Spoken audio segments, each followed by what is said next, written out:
Type के लोग भी मार्केट में मिलेंगे। जानवर मत कहो इन्हें, कुर्बानी करेंगे इनकी।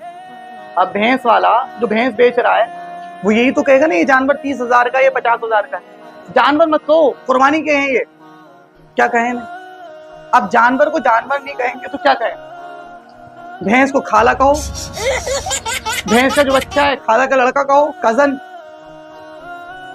बकरी है फुप्पो कहो, बकरा है फूफा साहब कहो, और जो वो मेंढे हैं और वो जो दुम्बे हैं गोद लिए हुए बच्चे हैं, क्या कहें? ऊंट है तो दादा है।